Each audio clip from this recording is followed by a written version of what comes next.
Kylaq. That's what Skoda Auto India has called its newest member, the smallest of the lot, and one which has the massivest of investments.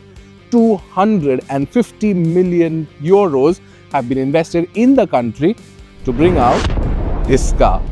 This now, of course, is the prototype of the car, so the finished product we'll get to see only on November 6th when it makes its world debut, and the launch is scheduled for 2025. A lot has gone into making this car, and it's taken its time to build this one too. But today, I got a chance to drive this prototype version, and also we get to understand what is under the hood. So let's take you through that.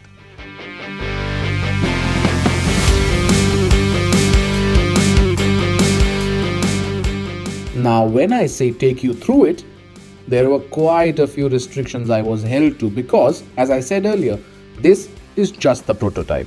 Not a lot we can tell you about the entire car because even we didn't get to see the entire car. But there is certain information that we can definitely give you. Like, it will make its world debut on November 6th, this year itself. So there's a lot of anticipation behind this car. And we can also tell you that the engine under this hood is a 1-liter turbocharged petrol engine, which basically means it's not a powerhouse as such, but still makes 114 brake horsepower and more than 175 Newton meters of torque. That, we can say, is a decent bet.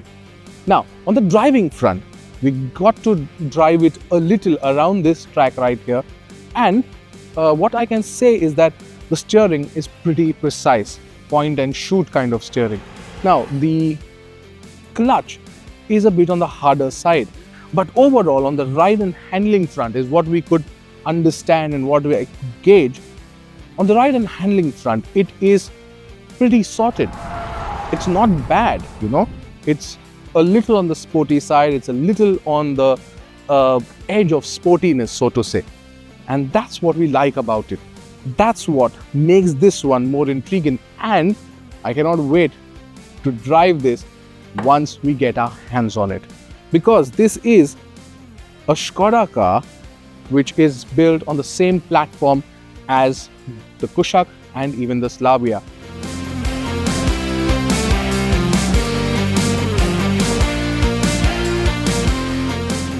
It's a subcompact SUV, alright, based on the MQB-A0iN platform.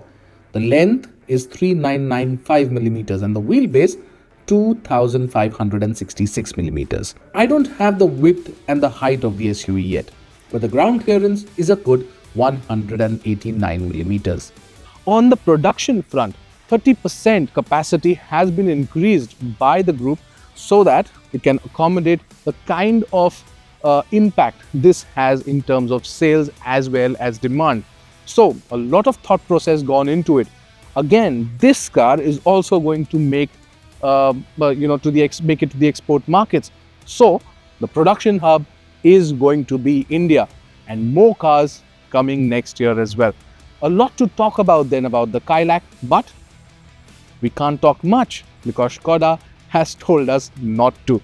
But yet, once at the world premiere, we'll have more information for you. But I'll leave you with this.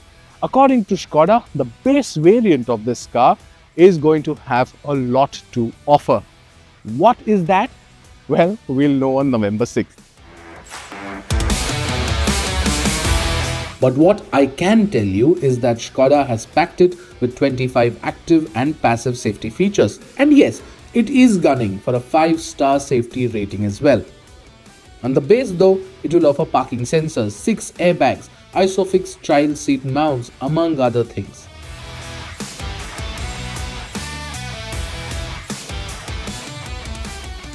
Now, a whole bunch of you might be wondering what it is going to be priced at. Well, according to Skoda Auto India, the prices are going to be very competitive, and the competitors or the rivals in terms of pricing will of course be the Brezza. Now, of course, you want to know what this is priced at. Well, we don't have that information as well because we'll know that only next year when the car makes its market launch. but it will be competitively priced according to Skoda Auto India, and the prices can be compared to the likes of the Brezza, the Kia Sonet, the Hyundai Venue, and even the Tata Nexon. Localization on the Kylaq is more than the Kushaq and the Slavia, closer to 95%, as more local suppliers get added to the list. The Kylaq will be exported to other countries too, and that expansion in production capacity will certainly help. Meanwhile, whether the Kylaq hits the bullseye is something that remains to be seen.